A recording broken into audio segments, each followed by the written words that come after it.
When I was 15 years old, I learned how to fly. I possessed an ability to grow wings, to disappear into a place gravity didn't exist. I was transported into an alternate universe. This secret paradise was mine and mine alone. I discovered a wonderland, and much like Alice, I lost myself in a world I'd created, one filled with magic and desire. At night, when nobody else was around, I would spread my wings and soar into the night sky, up and up into a midnight ocean of blue so deep and so dark it was closer to a murky amethyst. I found that up there the sky was softer than velvet, and surrounded by the stars I would never be alone. Glittering neon light shimmered all around me, a vivid yellow glow illuminated my face in wonder, bathed my mind in warmth, and drenched my heart in the compassion and understanding I craved. I stared into the blazing lights until my eyes ached, slid into clouds that were as soft as a feather and as fluffy as a dandelion seed gliding in the wind. I was entranced by the opportunities that awaited me every night. Soon, I decided to fly during the daytime, for the night no longer filled my insatiable desire. I was invisible to those wandering the earth, estranged from everyone around me, swallowed by the endless expanse of a cerulean sky. I drifted aimlessly and felt the warm kisses of sunshine on my face. I captured a few rays of the soft golden light in a mason jar. I saved it for a rainy day. I was the only angel allowed into the gates of my heaven. I wondered why no one else had that same crushing desire to fly that I did. Why would anybody want to keep their feet on the ground? Did they understand what the stars looked like up here? Could they comprehend the sensation of these feather-like clouds? Everything in the sky was tinged with beauty, infused with a glowing warmth. It was a paradise, something incapable of deception or pain, until one day the unthinkable happened. At 16, my wings shriveled up and disappeared, invisible to me once more.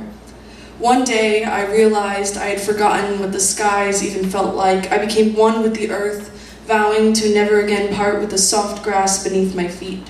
That is, up until last fall. I was 17 and convinced I was invincible. Months and months filled with days and nights that blended together. I lost myself, ascending higher and higher. With a new poison filling my life, I began to enjoy the night skies less and less. Sometimes I would plummet downwards, an experience that wasn't included when I was 15. The longer I would journey, the higher I would soar, the worse the plummet back to earth was. I was crashing faster than the speed of light, hurtling downwards back to reality.